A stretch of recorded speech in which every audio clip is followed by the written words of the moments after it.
nuti ol kaafna jennu dideen harkaa gaffiigaa maal haa goonuu fi duuba obboleeyyan hiigaa sabboontota sabaa jennee faaruudhaan macheessine nuu isaan jala horiyee akkamiin nu madeessine.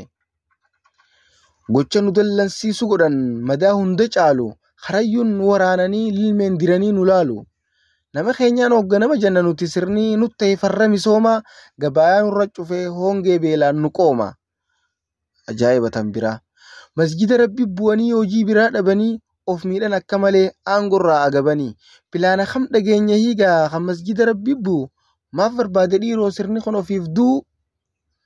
Rabbuma aangoo tana isaaniif kanne kafaranii kanaaf masjida rabbii diigutti seenanii. Gaafa sikkee isiin himu silaa akkatti duutu masjida rabbii tuqurraa fanniftee of hin huutu.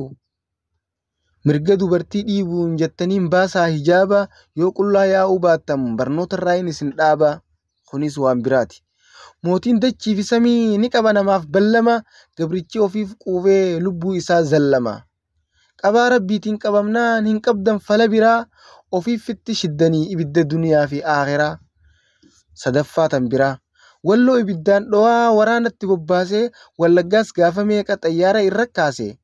Hayyoota Oromoon qabduu sidhaan hidhee adamsee madaa qoree orofaa sabni kan argu obse. Harargee hongeen qabee jireenya isaanii sarbee tukaana nu ta'an jarri sirni allayyan nu darbe. Akkanaan barbaadanii hiigaa akka isaaniif coomu akki irraa eegamu silaa sabaaf ibsee ifoomu. Isiniif hin tolu akki kun taati adabadhaa. Gocha nu godhaa jirtanitti usuun isiniif du'a hawwuudha. Nu isin jaalanneeti isin jala qabaa jirra kursii hawaasa isiniif yaadu fixuuf madda isaanii hin qoorsin.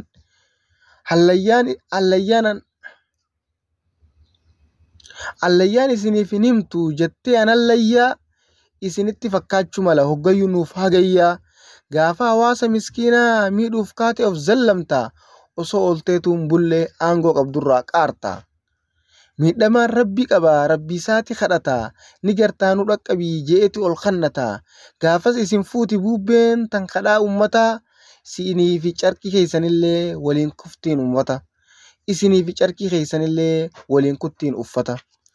Of dhaqqabaatii dafaa sabni wallaahi aare hin ta'inaa yaa sirna dhagaa allayya qaare.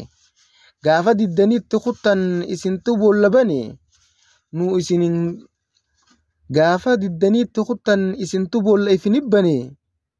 Gaafa diddaniitti kuttan isinii boolla ifibbane. Gaafa diddaniitti kuttan isinii boolla ifibbane. Nu isin hin taane lubbuu teessan isin tugane. Gaafa diddaniitti kuttan isinii boolla ifibane.